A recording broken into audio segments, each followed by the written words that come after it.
Hello, good night, everyone. My name is Joshua Bennaby. I attend the Open Campus, University of the West Indies. This class is MGMT 3110, Corporate Entrepreneurial Management. I'm a member of the Group 1, Team Green, and tonight we will be doing an in-depth analysis of the Apple brand. For navigational purposes, you will find that we have our subtitles and headings in the table of contents.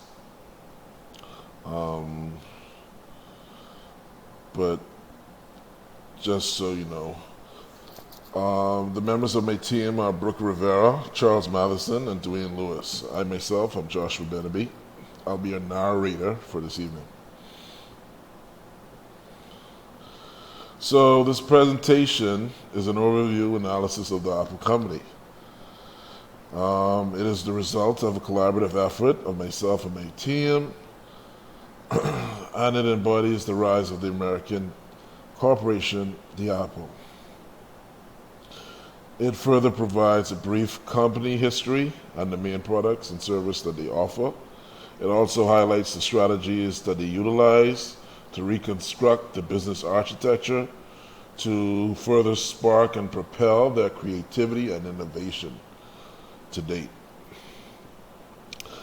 So the overview of the organization. Apple was founded in 1976 by college dropouts, the late Steve Jobs and Steve Wozniak. And their vision really pretty much was to change the world of computing. They wanted to create personal computers that were small enough for like home or professional use. The Apple, a desktop computer, was first unveiled on the 1st of April 1976. It contained a pre-assembled motherboard, unlike anything. The Apple II was introduced a year later with an integrated keyboard and expansion capabilities. The company introduced the iconic Macintosh computer in the early 1980s, and today the company's products include the much desired iPhone and iPad. As you can see in our pie chart, the iPhone pretty much is responsible for just like 75% of the Apple brand revenue, followed by the iPad, the Mac, the iTunes and its services, and then the iPod and accessories. This was done in the 2014. So this is the share pretty much of how Apple breaks down the billions that this juggernaut makes. Apple's mission and vision was to design the best personal computers, operating system, and software in the world. They wanted to be the leader in the digital music revolution with its devices and platforms.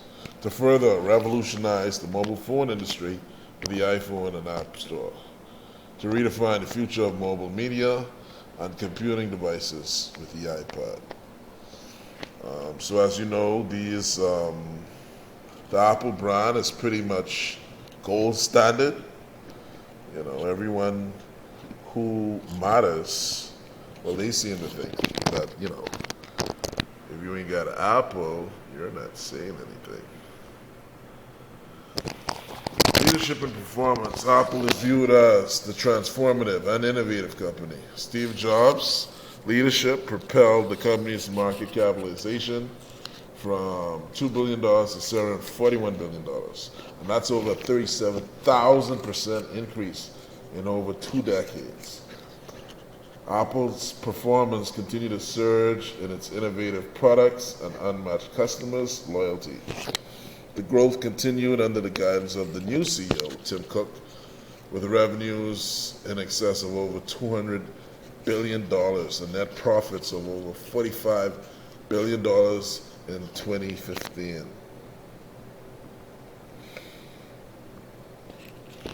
By 1983, just giving you a quick recap on how Apple came to be.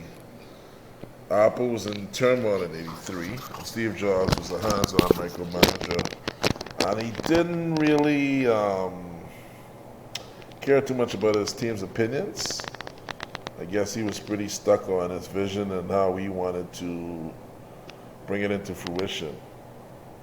In '85, the first computer with a graphical user interface with a code name of Lisa was released, followed by the Macintosh. And both sales were sluggish, to say the least. There was a power struggle between Jobs and the CEO and the executive board. They couldn't really get along. And Apple's board, the Apple executive board supported Scully. So Jobs left Apple and doodled around a little bit to pursue other ventures. Soon after, Scully was then fired after several failures, and earnings started to hit a downward spiral. Two other CEOs were also roasted within 12 years.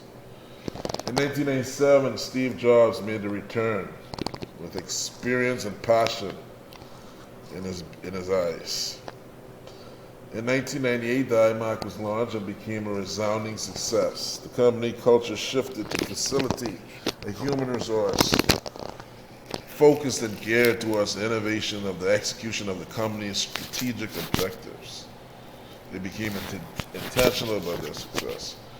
The company's culture complements its quest for innovation. The 5 features of Apple's cultures are excellence, creativity, innovation, secrecy, and moderate combativeness. The company developed entrepreneurship, taking calculated risks to drive innovation and growth. The new venture teams were developed to oversee new ventures to an operational state. And these 5 features of Apple's culture bolstered the company's profile as an industry leader, so it worked. They enabled the company to differentiate its offerings from those of its competitors, and this, like, again, it worked. So they were quite distinguished from whomever tried to come close to them, and it further served as a competitive advantage, and it went with their brand identification. Gold standard. The focus on secrecy and moderate combativeness provides challenges. Secrecy inhibits employee harmony, and moderate combativeness is inimical to morale. These factors may also increase employee turnover. In the past 10 years, Apple's iPhone has become the must-have productivity tool. Official sales statistics indicate that Apple shipped approximately $1.4 billion of iPhones. 1.4 billion iPhones over the decade, with projections to 1.6 billion units this year. The last 10 years could be known as the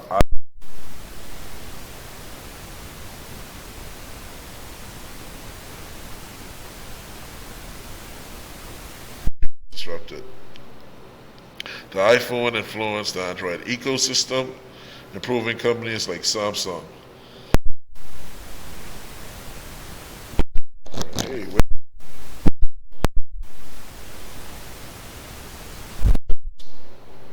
My brilliant, innovative Team Green, Group 1 team, we came up with some of the following suggestions. The Apple company should continue to be innovative. According to Burns, it should follow a logical sequence of development from idea generation to new product service launch. This will benefit the company to be able to adapt and allow for staff to be engaged in activities on new approaches of doing business. After all, these are the guys who work with the product on a day-to-day basis, and they could give some insight on what works and what doesn't. So we really need to hear them out.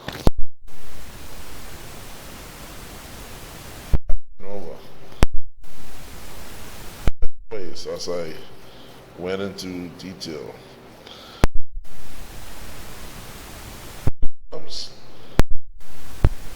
For unattached youth, This will further provide the skill set required for success in a world of shifting paradigms. So basically, grab these kids from these urban communities and mentor them, set them straight, because they're just like sponges, and you can train them. You may have the next Steve Jobs right in these urban communities. It's never too early to get started. So these were some of the things that we came up with. In conclusion, Apple is one of the largest electronic companies in the world, with posted revenues of $108 billion. Established in 1976, Apple has a worldwide network. It is a publicly traded company and has computer hardware, software, and electronic divisions. It is headquartered in the USA with global reach and brand recognition.